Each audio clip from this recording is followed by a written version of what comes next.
le secteur de la mode et de l'habillement, les mannequins hommes comme femmes sont des étendards qui mettent en valeur l'article.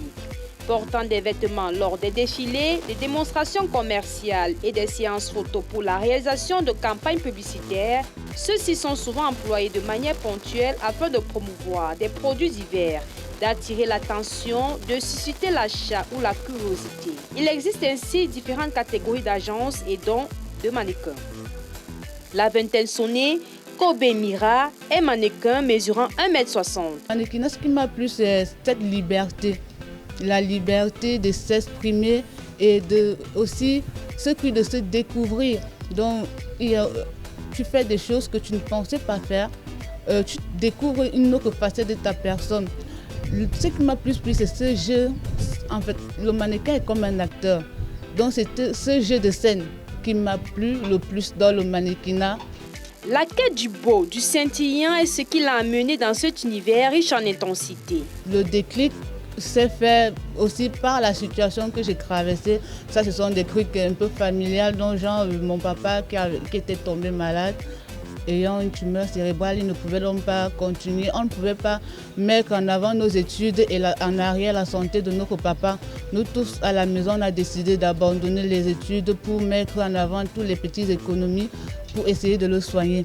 Donc c'est dans cette routine de ne rien faire à la maison, tourner en rond, chercher de l'argent, je me suis dit pourquoi ne pas me lancer dans ça. Et ça a été une force pour moi, ça m'a libéré du poids.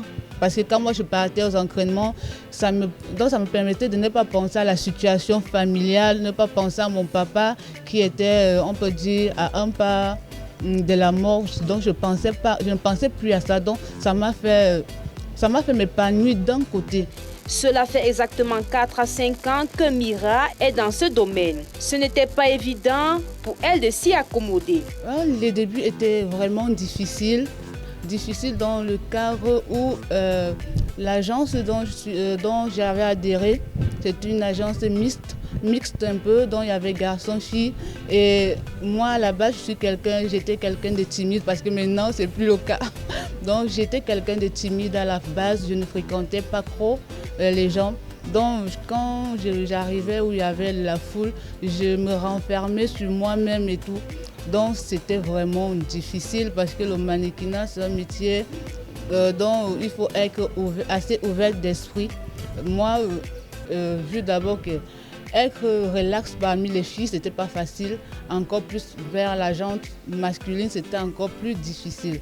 Donc, ce qui fait que la seule manière d'y arriver, je me suis mise beaucoup au travail. Pour vaincre mes peurs ou bien mes complexes, je me mettais plus au travail. Donc, genre, quand on me demandait de faire quelque chose, je le faisais et je voulais le faire tellement bien pour ne pas avoir à subir les critiques. Parce que dans un milieu où il y a des garçons, il y a toujours ce côté-là où il y a des intrigues, tu vas marcher, ils vont rire et tout comme ça. Donc j'étais obligée de faire vraiment ce qu'il fallait parce que j'ai horreur des critiques à la base. Pour l'immense majorité des mannequins, les conditions de travail n'ont qu'un lointain rapport avec celles des top modèles. La différence se situe au niveau du physique, de la notoriété et du gain. Un top modèle, disons d'abord, est à la base un mannequin.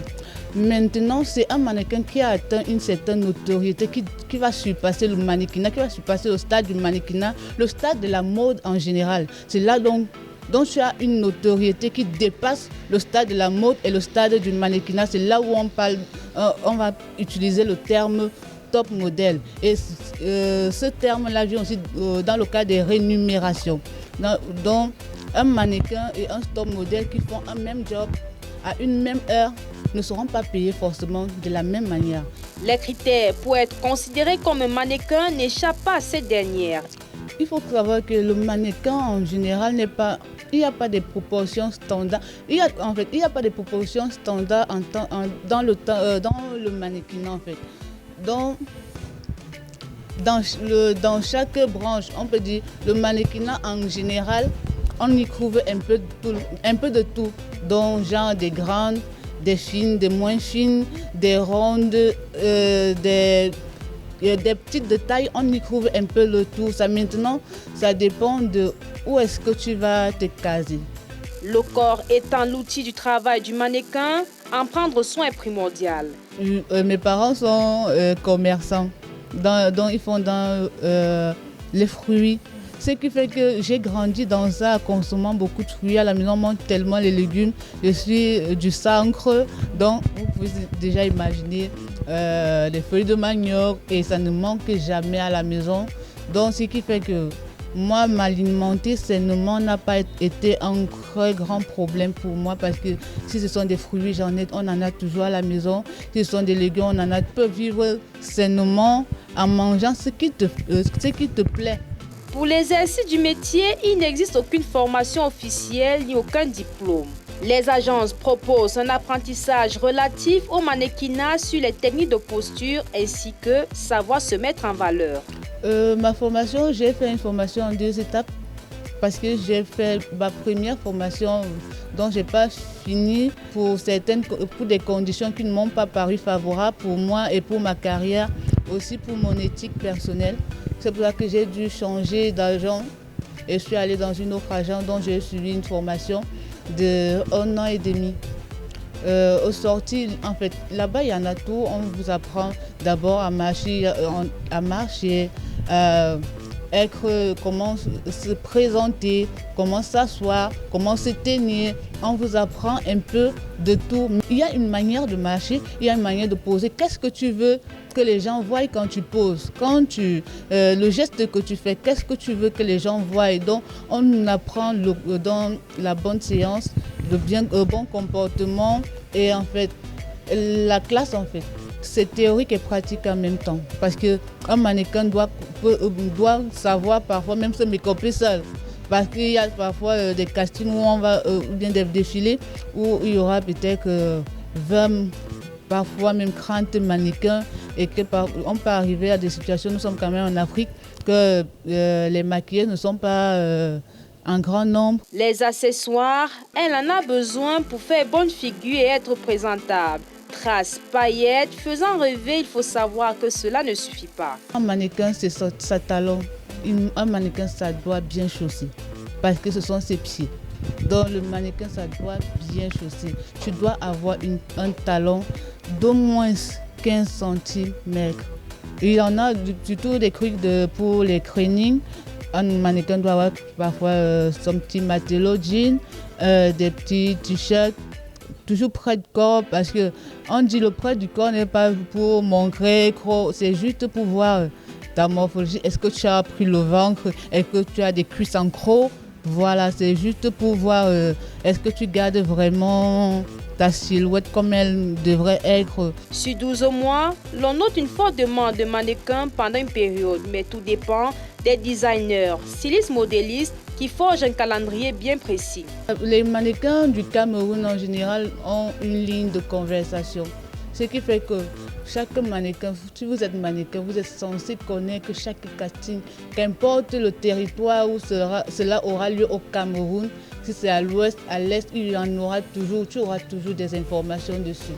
Donc, c'est que le mannequin est informé au préalable. C'est pour ça que je dis là qu'il y avait un calendrier annuel des défilés qui sont dans le territoire camerounais. Donc, chaque janvier, tu connais déjà qu'en telle période, tu auras défilé, en telle période. Et quand même la période approche, à Facebook, Instagram, il y en a des affiches qui défilent partout. Donc, tu es déjà alerté. Bon, maintenant, là, si peut-être que vous êtes pris, mais cela, c'est rare que ça arrive, que tu sois prise dans 2 défilés en même temps, vu que c'est comme si ça arrange souvent ceux qui organisent des événements, ils s'arrangent souvent à des intervalles de temps. La vie de mannequin est rarement un long fleuve tranquille. Les difficultés, il y en a des difficultés qu'on rencontre le plus souvent parce que il n'y a pas très longtemps où le mannequin, que le ministère des Arts et de la Culture a reconnu le mannequinat en tant que métier. Mais nous sommes encore, on dit quoi, nous ne sommes qu'à la porte d'entrée. Vu même nous ne sommes même pas encore arrivés à la porte d'entrée. Donc il y a tellement de difficultés, ce qui fait qu'on ne pourra pas comparer le mannequin européen au mannequin africain parce que le mannequin africain a encore tellement de choses à prouver et aussi que les gens essayent de prendre aussi, donc essaient d'attacher une importance à la chose du mannequinat, parce que le plus souvent des familles africaines ici au Cameroun voient que non, si ton enfant dit maman où tu vas là, il veut être mannequin, il va dire souvent que la perdition, la perdition, ou bien les gens allient le mannequinat à la paresse. Ou bien à l'amour d'argent. Parfois, d'autres disent que les mannequins sont parfois des gens aux mœurs légers. Voilà, donc ce qui fait que j'ai eu des difficultés lors de mes premiers pas dans le mannequinat, donc trouver le bon agent. Parce que plusieurs te disent, viens dans mon agence. Parfois, ils ne sont pas légalisés. Et quand tu arrives, ils te font des propositions assez pas décentes du tout, donc des propositions assez gênantes qui, toi étant quelqu'un qui a certaines convictions, si ça va à l'encontre de tes convictions, tu te trouveras obligé de dire non, je ne peux pas. Et aussi, moi j'ai eu affaire à ça, mais bon, c'est ma détermination qui a fait en sorte que j'arrive jusqu'où je suis aujourd'hui, parce qu'on m'a toujours appris que il faut toujours que les gens, il faut avoir ce qui te revient de droit. Donc, travailler pour mériter. Donc, je ne suis pas du genre à prendre des pots gratuits. Il faut que je travaille, il faut que je mange à la sueur de mon front, ce qui fait que j'ai été confrontée à ça. Mais dans le monde du mannequinat, ma personnalité, ma manière d'être a fait en sorte que je puisse continuer et que les gens me respectent pour ce que je suis, pour ce que j'ai laissé voir. Au Cameroun, ces derniers travaillent à temps partiel car le métier ne nourrit véritablement pas son homme. Pour subvenir à tout besoin, il est important d'y associer une autre activité génératrice de revenus. L'agent, il a 30% du revenu du mannequin. Donc, quand tu vas et que tu participes à un casting, tu es pris, tu défiles, la somme venue là-bas, tu devras verser 30% à ton agent. Oui, c'est comme ça que ça se passe à la plupart du temps, c'est comme ça que ça se passe. Il n'y a pas de mannequin au Cameroun qui vit uniquement et strictement du mannequinat. Plutôt, nous sommes de la génération qui nourrissons le mannequinat parce que quoi? Le mannequin doit être bien habillé, bien chaussé, donc bien vêtu et bien chaussé. Alors pour cela, ça demande de l'argent. Tu dois avoir une belle peau, tu dois paraître de mieux à ta forme. Genre lors des castings, on demande toujours que non, ne vous maquillez pas parce qu'on doit te voir à ton état brut. Alors si tu es genre, tu as les taches à gauche, taches à droite, on ne va pas te prendre. Ce qui fait que le mannequinat demande beaucoup d'entretien. Et vu nos rémunérations, il y en a vraiment des mannequins dont en un an ne vont pas dire qu'ils ont touché 50 000 par an. Et ça c'est la stricte vérité. Et pour poursuivre ces rêves de mannequin, il faut faire un métier à la base qui te fournit de l'argent.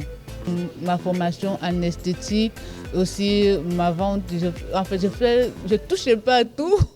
Je touche pas à tout.